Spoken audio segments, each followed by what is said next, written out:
विषय ना कौन अच्छी ना धीर राधा कर धरी। धीर राधा कर धरी जो रही धीरे राधा कर धरी यार अर्थ कौन ना राधांकर जो रही श्रीकृष्ण सहित मिलन सेठी जो विच्छेद होईछि जो दूती रही जो सरसुंदरी दूती आम पढ़ी पूर्वर से दूतीर हस्त धरिकिना एठी राधा कौन करछंती ना अभिमान रे निजकू वर्णना करी कहिछंती। किए कहिछंती से विषय को नहीं कि ना अभिमन्यु सामंत सिंहार कहिछंती। अभिमन्यु सामंत सिंहार होउछंती विदग्ध कवि अभिमन्यु सामंत सिंहार रीति काव्य परंपरार जड़े प्रतिष्ठित काव्य प्रतिभा थिले।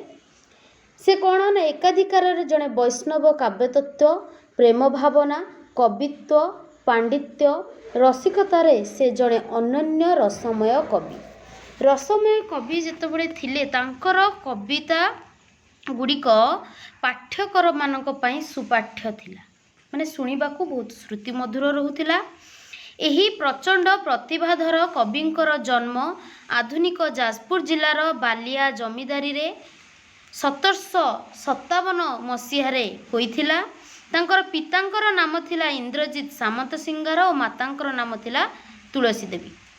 से दुही जनकर सुयोग्य पुत्र थिले किए ना अभिमन्यु सामंत सिंगार जी कि बाल्य कालरू ईश्वर दत्त सृजनशीलतार स्फुरण रहिथिला तांको मध्यरे। तांकर ही प्रतिभार उत्तरण होइथिला परम वैष्णव कवि सदानंद कवि सूर्य ब्रह्मांकर शिष्यत्व ग्रहण करी। बाल्य कालरू तांकर अध्ययन निशा प्रबल थिला माने पाठ पढ़िबार निशा तांकर बहुत अधिक। कोमल बयसरू से संस्कृतर कोशग्रंथ व्याकरण और अलंकार ग्रंथ एवं भंजीय काव्यावली विभिन्न प्रकार उत्तम रूपे काव्य कविता को से उत्तम रूपे कौन करथिले ना वर्णना करथिले। किशोर बयसरे से कालिदास माघ भारवी नैषधावी बहु संस्कृत काव्य अध्ययन करी विपुल पांडित्य मध्य अर्जन करि जाइछन्ति।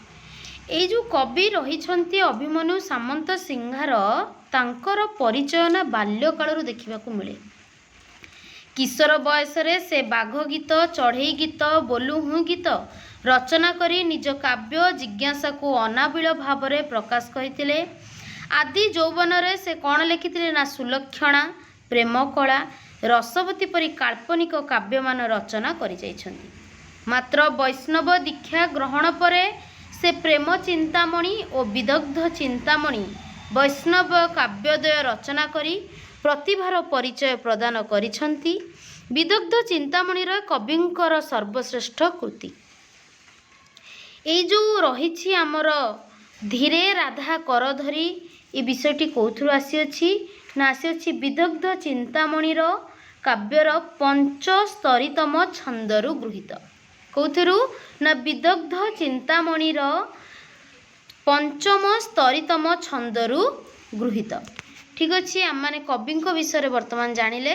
बर्तमान आम जो आमर विषय भित्तिक रही से विषय जानिबा।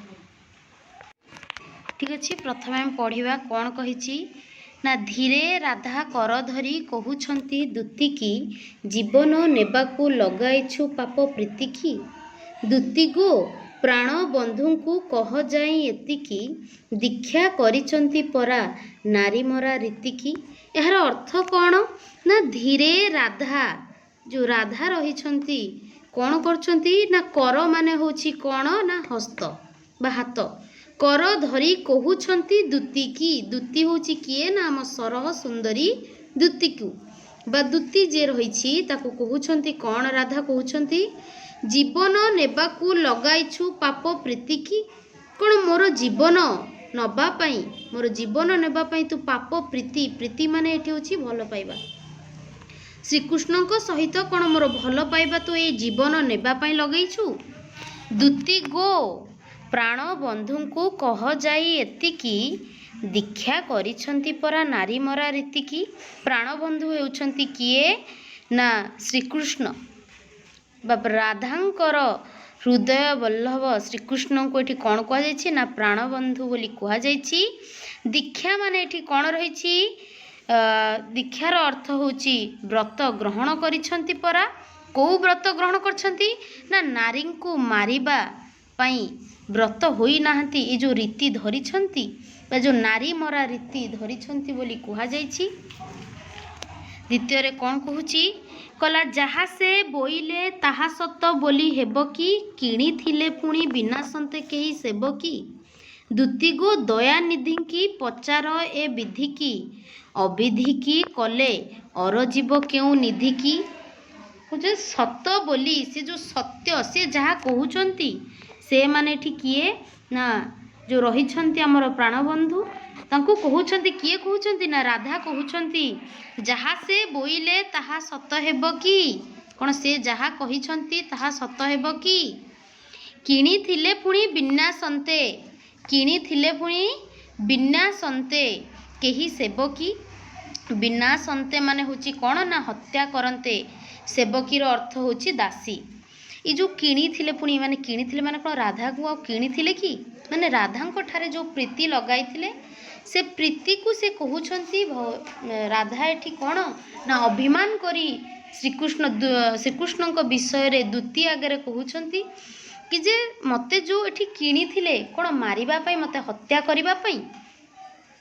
दुती गो दयानिधि को पचार ए विधि की अविधि की कले और जीव क्यों निधि की। माने कौन कहते दुती गो माने हे दुती तुम्हें टिके जाइए पचार क्या पचार ना दयानिधि। दयानिधि एठी किए दयानिधि किए एठी श्रीकृष्ण। श्रीकृष्ण को जाई पचार कि जे जो विधि की विधि मतलब अर्थ होची कौन ना न्याय। विधिर अर्थ होची न्याय किंतु अविधि की कले और जीव क्यों निधि की। अविधि माने होची अन्याय निधि माने होची संपद। जदि से अविधि करंती माने कौनसी सत्य न करंती ताहले तांकु क्यों न्याय बा क्यों संपद तांकु मिलिबो। जदि मो सहित सी अनिधि करंती बा अविधि करंती तांकु कोन किछि न्याय मिलिबो किछि संपद मिलिबो कि। श्रीचरणे देह प्राण कौन हिची ना तृतीय पद कौन कौची ना श्रीचरणे देह प्राण बिकी अछि मुहित तांको अनुग्रह सिना मोकपाळे लिहित। दुती गो धन को कह आनगति नाही तो दिव्य चित्ते विचारंतु जे जहाकू विहित। यार अर्थ कौन ना श्रीचरणे। श्रीचरणे अर्थ होची कृष्णଙ୍କ पाद तले। अनुग्रहर अर्थ होची कौन ना दया। कुछ श्रीचरण देहे प्राण बिकिछि मुहित माने श्रीकृष्ण चरण रे मु मो देह प्राण सबु कौन करछि बिकी देछि माने कौन समर्पी देछि। तांको अनुग्रह सिना मोकपाळे लिहित। अनुग्रहर अर्थ होछि दया। लिहित माने लिखित बा लेखा हेबा। मु जाने तांकर जो रहिछि दया भावना मो कपाळ रे सेटा नाही। एठी कौन ना राधा निजको अभिमान करी कहउछंती जेतबळे प्रियतम प्रियतमा ऊपर रागी छंती बा सॉरी प्रियतमा प्रियंको ऊपर बा प्रियंको ऊपर रागी छंती कोन हेछि ना सेठी निजर प्रिया कोन करूछंती अभिमान। तांको अनुग्रह सिना मोकपाळे लिहित। दुती गो धन को कह आन गति नाही तो। धन को माने ठी काहाकू ना श्रीकृष्ण को ठी राधा कौन डाकुछंती धन बोली संबोधना करछंती कहिछंती धन को कह आन गति नाही तो माने तांको बिना मोर कौनसी गति नाही। दिव्य चित्ते विचारंतु माने दिव्य चित्ते माने ठी कौन ना भल मनरे टिके विचार करंतु टिके भल मनरे विचार करंतु जहा करूछंती माने विहित माने उचित से जहा करूछंती सब ठीक करूछंती। तो एठी किए कहउछंती ना राधा एठी कौन करछंती अभिमान करिछंती प्रियंक ऊपर निजर प्रियतमଙ୍କ ऊपर अभिमान करिखे एठी कौन करछंती ना कहिछंती जेमिति तुमे माने तुम प्रियंक ऊपर अभिमान करिथिबो कहि दियो किछि सेहि भली भाबरे राधा मध्य कौन करछंती ना श्रीकृष्णଙ୍କ ऊपर टिके अभिमान करि दैछंती। हौ तापर देखिया 4 नंबर पद कौन कहूची ना चंद्र बिना चक्कर को आन गति नाही। वन बिना मीन दिन नेब पुणी काहींकी। दुती गो कहिबू जाई से नागर मणि की दासी की पकाई देले काम सिंधु पानी की। एठी कौन कहिची चंद्र बिना जेमिति कि चंद्र बिना चक्कर को आनगति नहीं से भली बन एठी बन माने होची पानी मीन माने होची माछ पानी बिना माछ मध्य बंची परिबो नाही।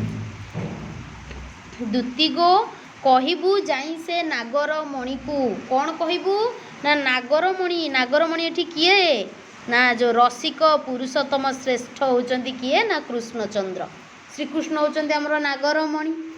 तो नागरमणि की जाई कि टिके कहिबू ए जो दासी की पकाई देले काम सिंधु पानी की दासी माने ठीक क्या को कहिचंती राधा निजो कहउचंती दासी बोली कहउचंती मते जो पकई दे आइचंती कोनटा ठीक करिचंती व्यहित करिचंती। तो तापरे पंचम नंबर कौन कहूची ना निरवधि हृदय को काम देव दहिब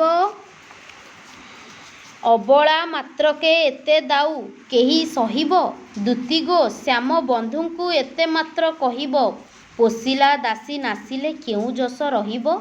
एठी जो रहिछि निरवधि माने सर्वदा हृदय कामदेव माने होछि कंदर्प कुछ जो रहिछि तुमर सदा सर्वदा जो हृदय को कंदर्प माने एठी कहबार कथा कोन एते खराब मु एठी राधा कहउछन्ती मु कोन एते खराब मु एते सब कष्ट सहिबी। अबला मात्रे के अबला माने ठीक किए ना बलहीन नारी काहा कुहा जायछि ना राधा को कुहा जाउछि कहला अबला मात्र के दाऊ माने होछि पीड़ा दाऊ माने एठी कोन ना पीड़ा अबला मात्र के मु अबला नारी हेली बोली कोन एते कष्ट एते पीड़ा मु जंत्रणा सहिबी। दुतिगो श्याम बंधु एठी श्याम बंधु बोली काहा कुहा जायछि ना श्रीकृष्ण को कुहा जाउछि एते मात्र कहिब टिके जाई कि श्याम बंधु को कहिबू किए कहिब एठी मीडिएटर किए हेछि दुति हेछि दुति तो मीडिएटर हेछि दुति जाई कि कहिब का को ना श्रीकृष्ण को कहिब राधा को कथा जाई कि श्रीकृष्ण को आगे कहि दबो पोसिला दासी नासिले केउ जस रहिबो जदि आपण जो दासी को पोषिछंती माने आपण जो मते पोषिछंती मते माने एठी किए राधा को मते भाबिबोनी राधा को पोषिछंती तो जो राधा को पोषिछंती जो ताकू जदि नाश करिवे नाश माने एठी कोन ना नष्ट करिवे ताले जो जस आउ रहिबो जस माने सुनाम बा ख्याति आउ जो श्रीकृष्ण जो छाती फुले की बुलुछंती जस आउ रहिबटी। तापरे कोन कहिछंती विदेह पथ संखाली प्राणधन होइब काहाकू की हेब कही सबु कला दैब दुतिगो कहिबू दासी गुण को नगाइब निर्लक्षणी किंपा एते दुख पाइब। ये जो विदेहर अर्थ होची पथ मरणर बाट जो कहा जाइछि पथ मरणर बाट माने जो विदेह पथ माने मरणर बाट संखाली प्राणधन होइब संखाली प्राणधन होइब माने कौन नहीं जो रही श्रीकृष्णଙ୍କ ପାଇଁ मो जीवन चली जीव। तापरे कौन कहते काहाकू कि हेब कही सबु कला दैव ये जो प्रेमर कहानी रही प्रिय एवं प्रियांकर जो कहानी रही एटा कौन कहा आगे कही हब जहाँ अच्छी दैव दैव माने भगवान ही लिखिछंती।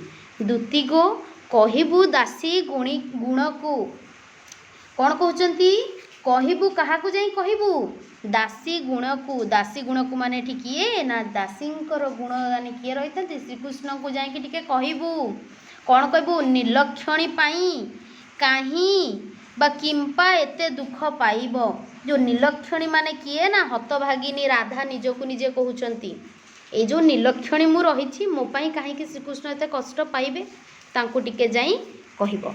आज पाई एतिकी थाउ नेक्स्ट क्लास रे तुम मानको पाई नेक्स्ट पार्ट पढ़ेबा।